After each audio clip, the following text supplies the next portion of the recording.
It's a wee video showing you how to put together these three-piece split rims. I'm putting on some Continental HCS 14R20s and they're going on my Leyland DAF T244.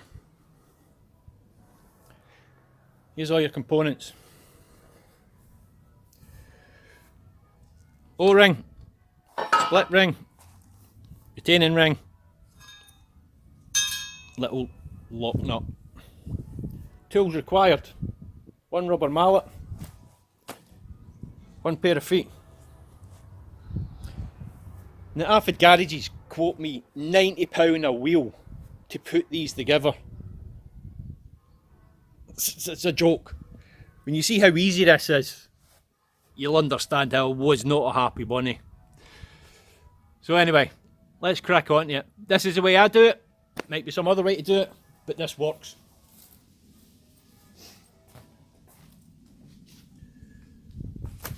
Put your stuff to the side.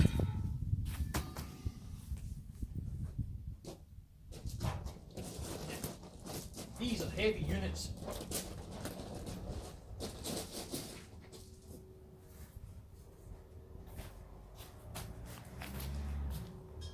This rim is 60 kilo.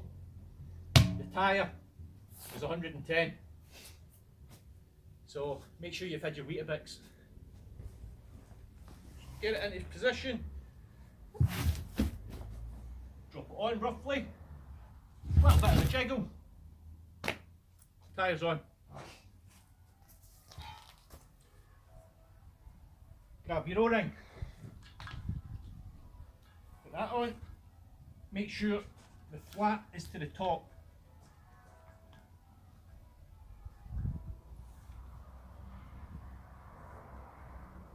O-ring on.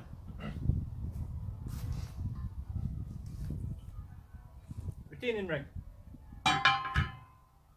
on. Split ring. The split goes 180 degrees from the valve. So just get it started, put it in there,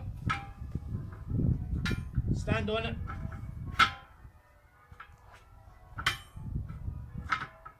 like that.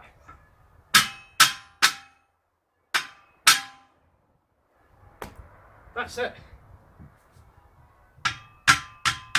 Little tap round, make sure it's engaged in its groove.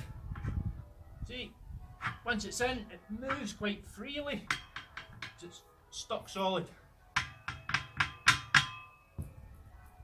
That's been the quickest £90 I've ever made in my life.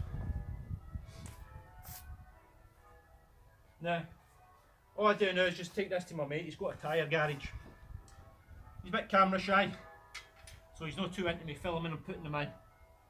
But that's literally all there is to it.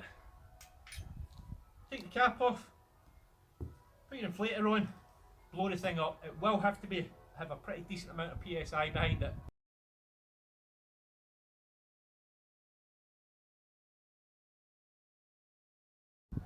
About 150 minimum.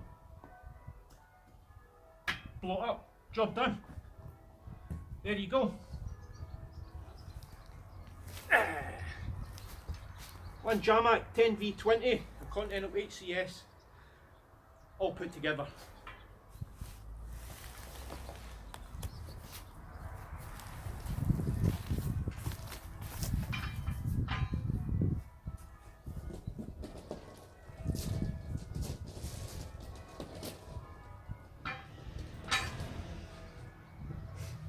Thanks for watching.